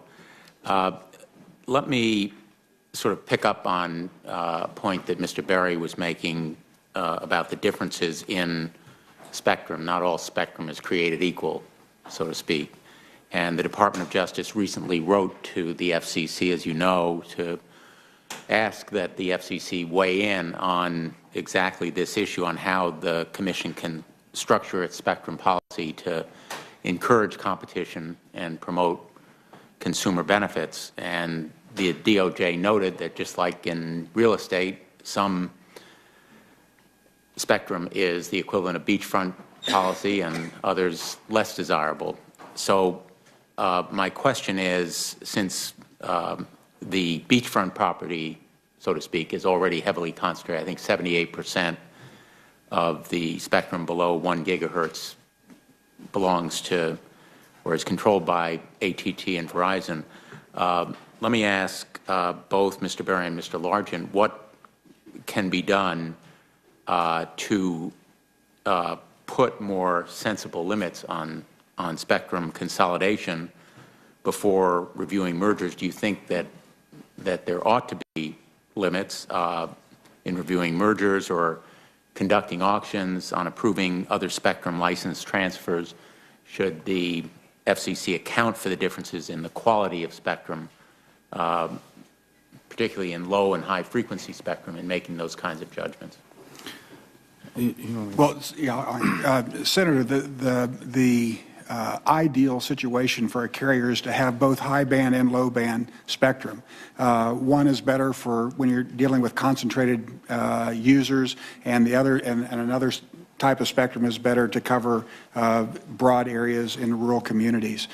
So ideally, carriers want to have spectrum both below 1 gigahertz and above 1 gigahertz. So that's ideally.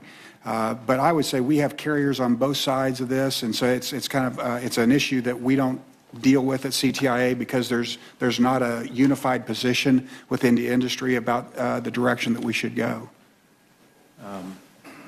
Mr. Berry? Senator, I have a chart here that you might want to look at if you can get a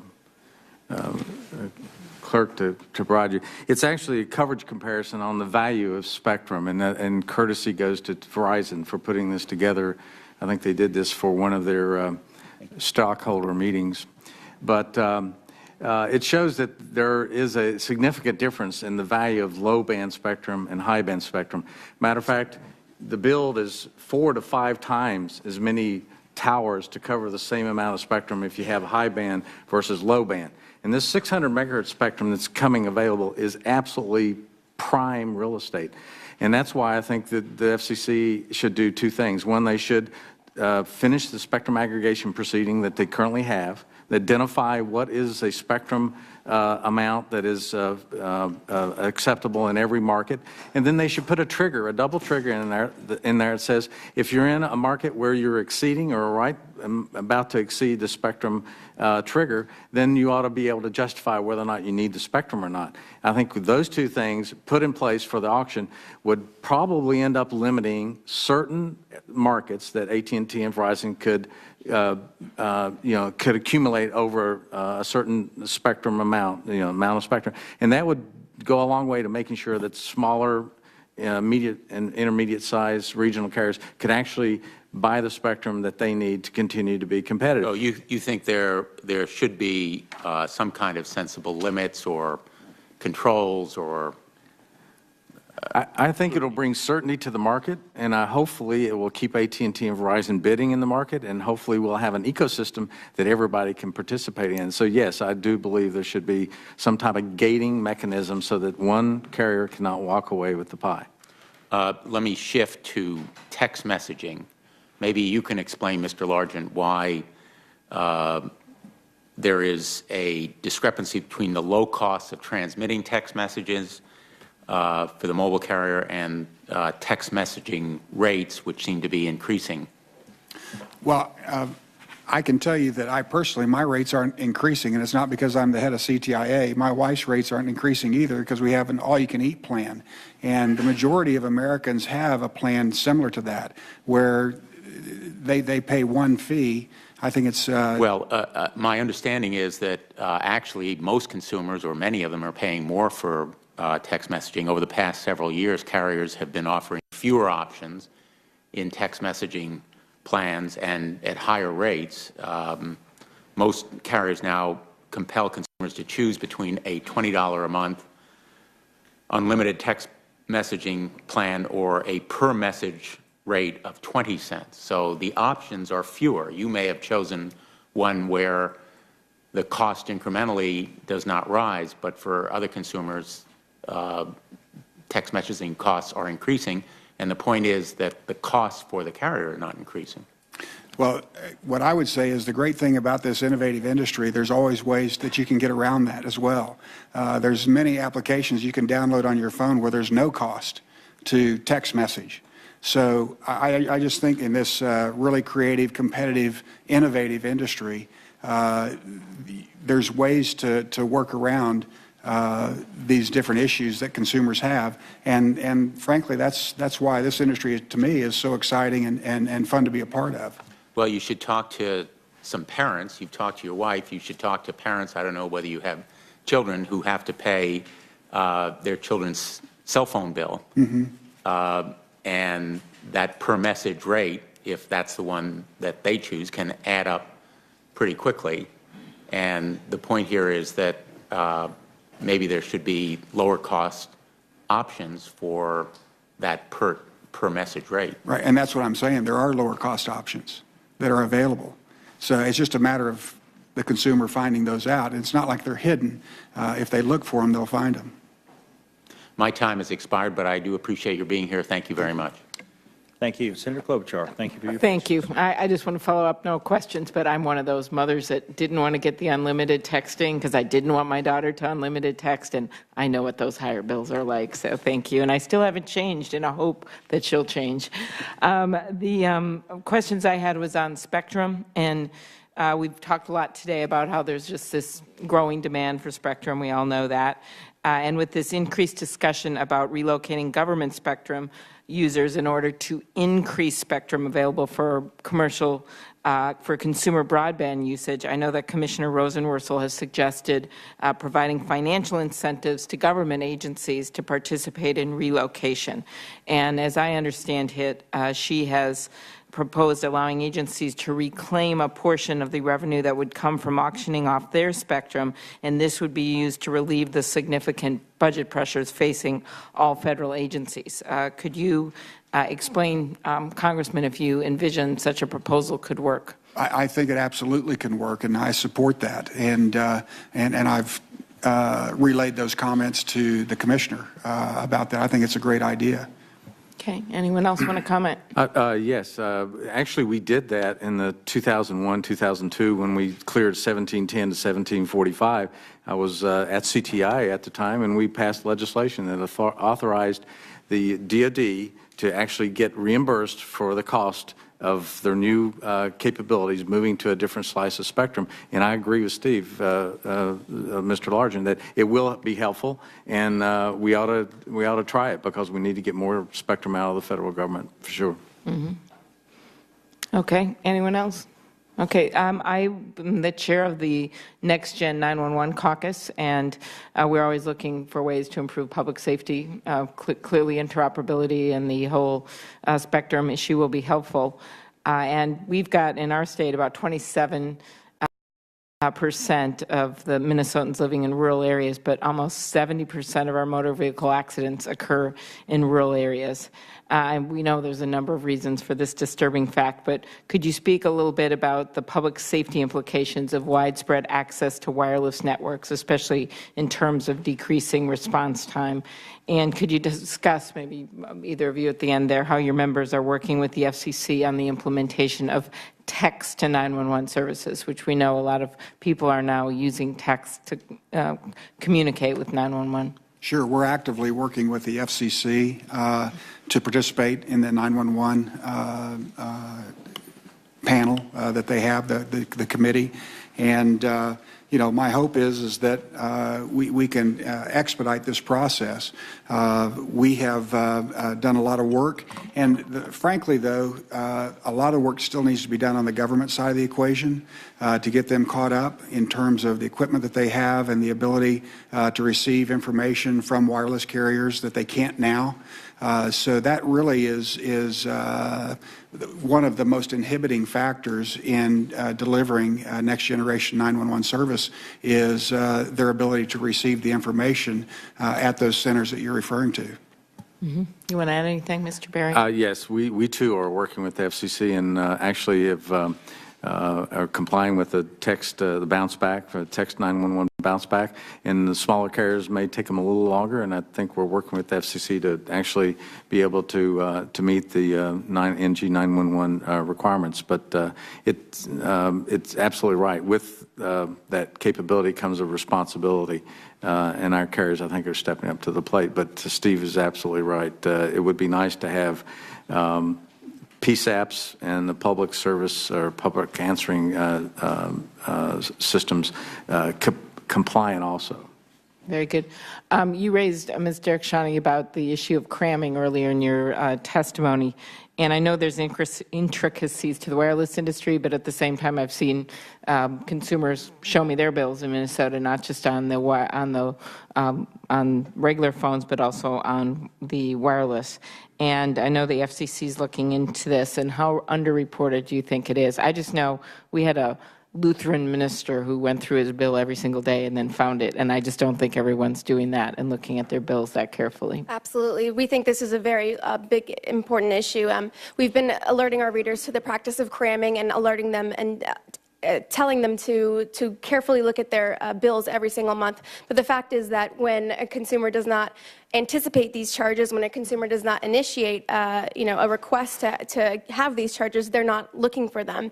And so that further contributes to the problem. The industry often points to the fact that these numbers, the complaint numbers simply aren't there. But the fact of the matter is these are underreported because consumers have no idea that this problem is happening. Okay. I'll put my last question on the record. I see Senator Ayotte here, but to you, Mr. Berry, and it's just about the interoperability issue. I thought it was good Senator Warner raised that. It is true that we need the interoperability to do the unlocking, and my question was going to be focused on the rollout of 4G service and the problems with that in rural areas if we don't have interoperability. So. Well, especially in the lower 700 megahertz band, without interoperability, it's going to be a long time before our carriers can get devices. Exactly. Thank you very much. Thank you. Senator Ayotte. Thank you, Mr. Chairman. I appreciate the witnesses being here today. And Mr. Ford, I wanted to ask you about, I've got constituents in more rural areas of New Hampshire, Coos, Carroll County, to some extent Grafton County, that really don't yet have that full access to wireless or broadband capacity that they need. So many households now, roughly a third of American households don't even have a landline. And then for economic activity and growth. So what can we do to increase access in these areas? And, how does a competitive marketplace in rural and urban, thinking about, I think it's very clear to people how it works in an urban setting, but how can we increase access using the competitive marketplace in the more rural settings? And then I'm also going to have a follow-up to Mr. Berry, understanding who you represent and the smaller carriers, I'd like to hear your thoughts. I'm not a big fan of the Universal Service Fund the way it is structured now, because New Hampshire's a $25 million net donor. And yet we have these needs that I'm talking about that are real needs in rural areas of my state. So I guess I'd ask Mr. Ford first, just from the competitive side, what your thoughts are on rural development. And then Mr. Berry, what is it, how do we, with the smaller carriers, knowing the way the Universal Service Fund is structured now, and count me as someone who doesn't want New Hampshire to continue to be a net donor to this, but wants to address this issue. I'd like to get your thoughts on that too, starting with Mr. Ford. Well, whether the market is competitive or not, there are going to be areas of the country where it just doesn't pay for a private company to provide service. And in those cases, if the government can make it happen, they've got to come in with some kind of universal service program. But like you have noted, those programs aren't all that good. And that's a fundamental problem with government trying to do nearly anything. And the problem with just living in a place where it's not economic to serve. In some cases, there's an economic case that comes from a carrier who wants to be nationwide and wants to sell coverage, who might cover an area that's not not really profitable in and of itself, except for the fact that people may vacation there or drive through or something like that. But there's just a lot of areas where there's no business case. If the government wants to come in and try to create a business case in some way, that's possible. Competition is a problem in some respects because in the old days we did sort of internally funded universal service where a carrier served the whole area and he would take profits from an urban area and shift them over there, and that was fine. When competition developed, the margins were stolen by the competition and you couldn't support that internal subsidy. There are probably some very creative ways to do it. I think that universal service may keep people from really searching out those competitive ways to solve that problem. You know, the government could do some simpler things, build backhaul towers that could be shared, those sorts of things. I just don't think there's much discussion of that. I'm not certain of that, partly because there is this system that's supposed to take care of it, and people kind of think that's going to do it, and it doesn't. And if I wanted to, maybe if I could get a little bit of money, I talked to a guy who had arranged to build a wireless network on some water towers in a little community in North Alabama, and he couldn't get any help to do it. It wasn't very expensive, $60,000 or something is all he needed. Couldn't get it from the NTIA on the broadband thing. You know, I think it's just really a failure of an institution, and maybe that institution will always fail. Maybe government just can't do it, and we just have to live with it. Mr. Berry? Thank you, Senator. Universal Service Fund and CAF, the Connect America Fund. You should be outraged that they're... I'm outraged for my constituents. Well, you should be. Real needs. You share the same position as most of the wireless carriers. We contribute 44% to the Universal Service Fund, and wireless carriers take less than 20% of the Universal Fund dollars. The so-called reform on USF was disastrous to rural wireless carriers. It totally decimated the revenue. 60% increase to ILEX, 6% increase to RLEX, rural electric, 60% reduction to wireless carriers. It's an outrage to say that we did anything to improve broadband, high-speed mobile broadband in rural America, and your state was one of the ones that got really severely hit. I'd like to see a program at the FCC that is technology neutral and gives everyone an opportunity to bid. What they're doing with CAF 1 and CAF 2 and the Mobility Fund, I think it was outrageous. And the wireless carriers continue to support USF contributions, like I say, to 44% of the total fund and take almost nothing. There's a few things, I'd love to talk to you offline on some of the things that we're working on at the FCC to make them, or at least get them to look at their next phase, CAF 1 and CAF 2. You're talking about a CAF 1, Connect America 1, for wireline companies that was $300 million, and $185 million of it was not accepted by the wireline companies because they did not want to commit to carrier last resort responsibilities. We had wireless carriers more than willing to do that. So I'm sitting there saying, what's the policy that we should pursue? We should recognize that in some areas of the United States, wireless will be the most efficient and most effective deployment of high-speed mobile broadband, and the federal government ought to recognize that, and it is a substitute technology. So I'd love to talk to you about some of the things that we're working on, and hopefully, you know, we could make some positive inroads down there. Thank you. I would appreciate that, and I know that my time is up. I've got a couple more questions that I will submit for the record, but I appreciate your all being here, and I'm glad to hear that you're as outraged as I am for New Hampshire, so thank you. Thank you for being here. And I do have one follow-up question for Ms. Derek Shawnee, and it's about cramming. Years ago, when I was Attorney General, we dealt a lot with this, just on your home telephone and cramming on bills. I remember with telephone service, it was hard because your typical telephone bill is not the same every month, you know, depending on if you're using long distance or whatever's going on. So sometimes the customer doesn't really know kind of what their average is, and if it's a little high one month, they don't even look at it. And I assume that's pretty true with a lot of wireless plans as well. I mean, you can get the packages and get all the data and all that, but you know, a lot of this just depends on month to month.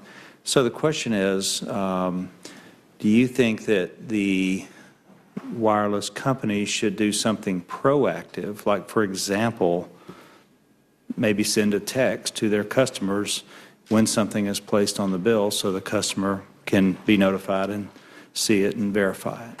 Absolutely. We were really glad that this was the case in the bill shock proceeding. We believe that, we hope that this is the effective way to alert consumers in a free way to ensure that they don't go over their overages. You know, we were really glad to see that the landline rules were put into effect last year at the FCC. These more clearly separated out charges, and we would love to see this for the wireless context as well.